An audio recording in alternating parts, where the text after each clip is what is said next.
I'm Pops, and wow, it was so refreshing to revisit Ghost in the Shell. I have not watched this probably since it came out, or shortly thereafter. Maybe I watched it a second time when it dropped on some sort of video release.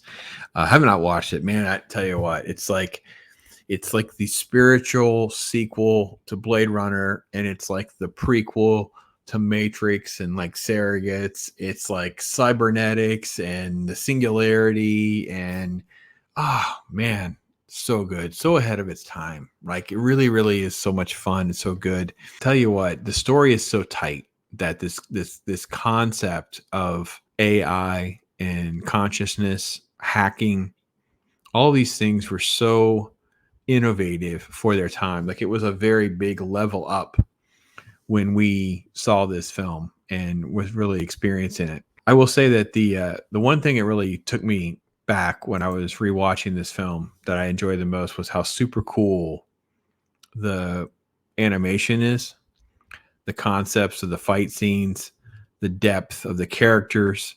You you really, I mean, is the puppet master the villain?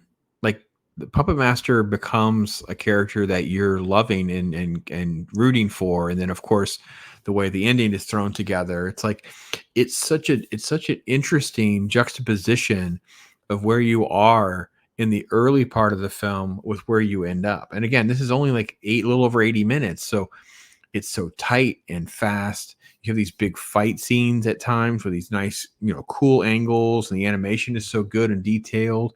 And then you have these like emotional moments of like on the boat with Bato and the Major. They're discussing their bodies, and maintenance is a small price to pay for basically being, eternal. Everything has changed. Like you really feel connected to this consciousness, this concept of being sentient, and the fact that everything is sort of always like at ease. You don't know really who to trust. Like section 6, section 9. What is the deal with Project 2501? It's like everything is so interesting that you feel like the world building and we get in Ghost Shell is really just the scratch of the surface. Like we're barely in this universe, right? And I can't tell you how many times, like when the rain's happening, there's that animation where the rain's coming down. You have that shot right before the Major takes on the spider tank. It literally looks like it should be a storyboard. It's like for like a Blade Runner. Like it really, I just was so there, right? And then the fact that she loses so bad, she gets dismembered, and you're just like, what is happening? And you're just like, the way it played out again, I felt not, it's not that I didn't remember it, or I don't know. I almost felt like I was experiencing it again for the first time, and I don't know how to explain why that was. But it's free on Tubi. There wasn't even an excuse to not watch it again because I didn't know it was free on Tubi, and now I'm like, oh man, Akira's on here too. Akira. Uh, so I'm like in to revisit some things. Maybe it'll kind of get me into the anime universe a little bit. I don't know. I'm not promising anything, but I can tell you this. It's a classic. It's such an underrated film in the grand scheme of things because it fits so neatly in this explosion of the science fiction genre, right? Like I mentioned, it literally feels like a spiritual sequel to Blade Runner, right? What it's like when the puppet master is giving that speech, right, about being sentient, wanting to be mortal with a brain, wanting to be able to find a way to reproduce and ultimately just die. That I feel like it's part of that place. It's part of that place. It really, really is.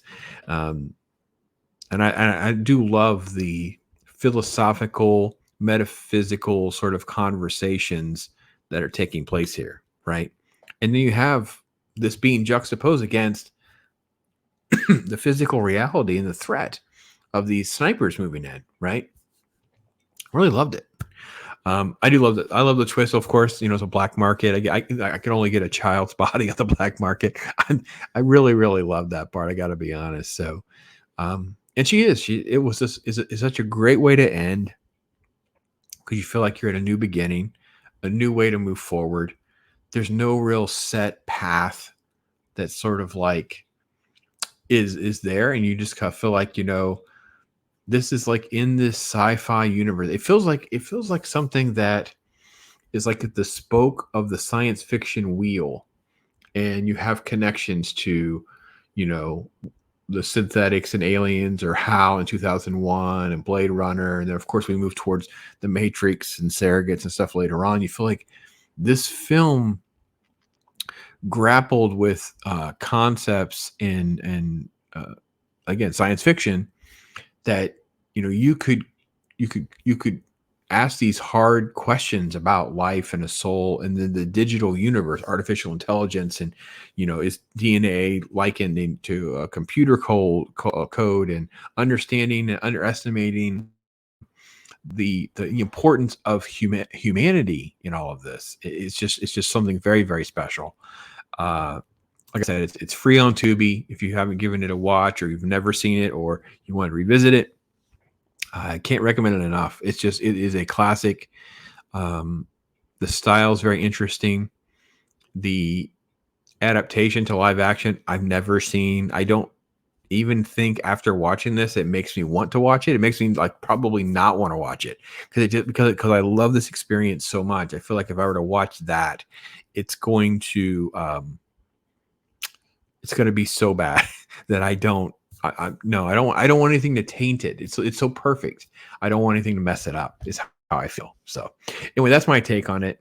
Again, are you a fan? Not a fan? Seen it? Not seen it? Check out Tubi, those kinds of things. Anyway, I'm Pops. Thanks for watching. Ross, all I do is chill. My life is a thrill, for real, Bob Ross. I be too calm for the drama. You don't wanna cause a problem, I'll solve it.